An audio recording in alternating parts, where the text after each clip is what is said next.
The Lord be with you. A reading from the Holy Gospel according to Mark.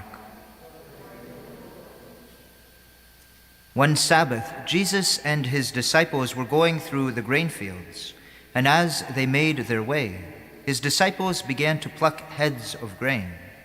The Pharisees said to him, "Look, why are they doing what is not lawful on the Sabbath?" And Jesus said to them, "Have you never read what David did when he and his companions were hungry and in need of food?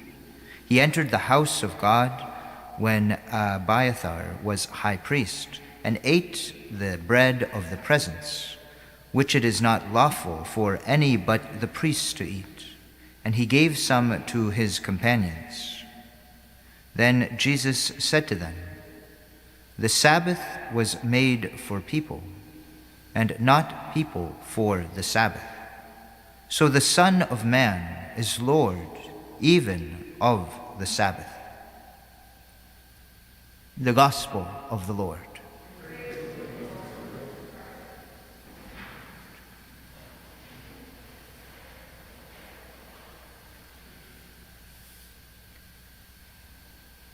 When we hear today's Gospel, very often I think we can miss the point.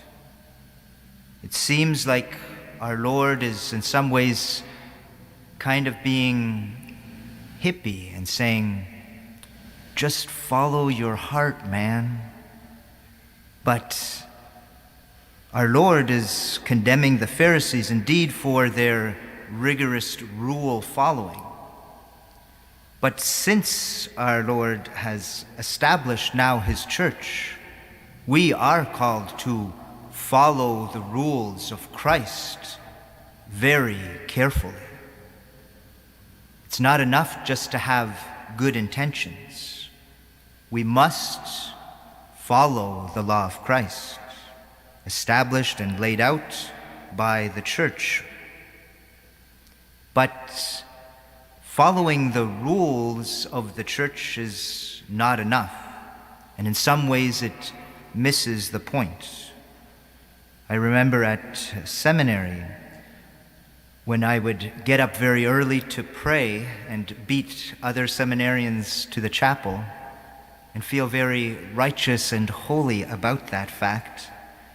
My spiritual director at the time advised me not to stop getting up early and going to the chapel because that's the right thing to do, but rather to purify that action, to ask the Lord for that grace to, in some ways, change my heart.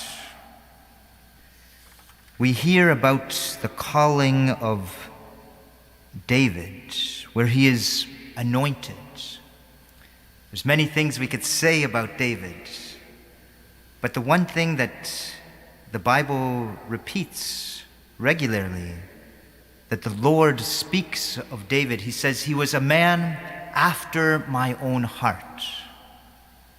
This is what we should strive for ourselves, not only to follow the externals of our faith, as important as they are, but also to be men and women after the heart of God.